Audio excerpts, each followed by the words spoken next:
In 1922, archaeologists opened a sealed tomb in Egypt. Within months, people began to die, not in accidents, not in wars, but one by one, under strange, unexplained circumstances. Some called it coincidence. Others whispered a word no scientist wanted to hear: the curse. This is not a legend. These deaths were documented, and the warnings were written on the walls long before the tomb was opened. The Egyptian desert is not empty. It only pretends to be. For thousands of years, beneath layers of sand, entire cities slept in darkness. Temples, corridors, burial chambers sealed with stone and fear. Ancient Egyptians believed death was not an end. It was a transition, and disturbing the dead was the greatest crime a living man could commit. Every tomb was protected, not only by traps, but by rituals. Spells carved into stone, names of gods written backward, warnings meant not to scare, but to activate something. Most archaeologists ignored them until 1922. In the Valley of the Kings, British archaeologist Howard Carter discovered steps buried beneath sand. They led downward. Day by day, workers removed debris. The air grew colder, stranger. Finally, a sealed doorway. On it were symbols untouched for over 3,000 years. Behind it lay the tomb of Pharaoh Tutankhamun. When Carter made a small hole and looked inside, someone asked him, "Can you see anything?" He answered, "Yes, wonderful things." What he did not say was that the air smelled wrong, old, rotten, alive. When the tomb was opened completely, strange things began happening. A sudden blackout across Cairo. Carter's canary, his lucky bird, was found dead, bitten by a cobra, the ancient symbol of royal protection. The same night, Lord Carnarvon, the financial sponsor of the expedition, felt ill. A mosquito bite on his face became infected. He died days later. At the exact moment of his death, all lights in Cairo went out. His dog, thousands of kilometers away in England, howled and collapsed dead. The newspapers exploded. The curse of the Pharaoh. Scientists laughed. But the deaths continued.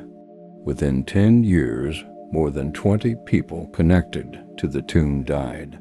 Some suddenly, some violently, some in total madness.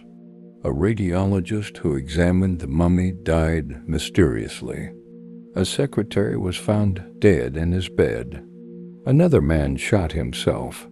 One archaeologist claimed he felt a presence watching him at night. Another said the walls whispered. Official explanations were always different. Heart failure, infection, stress. But the pattern was impossible to ignore.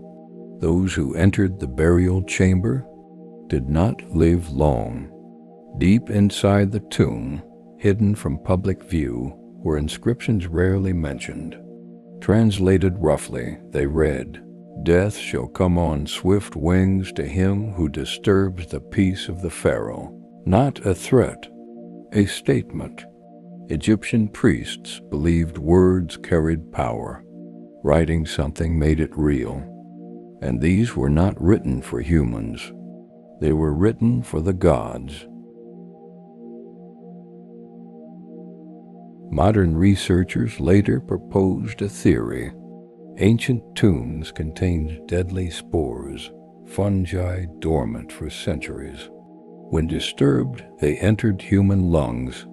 Slow, silent, fatal. But here's the problem. Some victims never entered the tomb. Some died thousands of kilometers away. Science explained parts, But not all. Tutankhamun was not the only case. Across Egypt, multiple excavations reported similar events: sudden illnesses, hallucinations, workers refusing to continue, tools breaking without reason. In one excavation, workers abandoned the site overnight. They claimed they heard chanting beneath the sand. The project was quietly closed. No official explanation was given. Today, many tombs remain sealed, not because we cannot open them, but because we choose not to. Some archaeologists believe certain chambers were never meant to be entered. Not by priests, not by kings, and certainly not by us. Because ancient Egyptians did not fear death.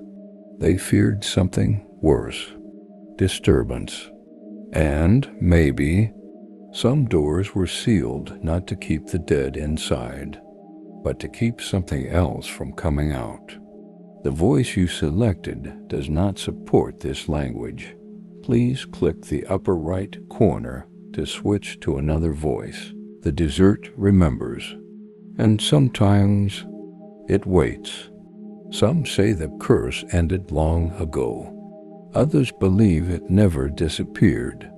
It simply found new ways to follow those who dig too deep.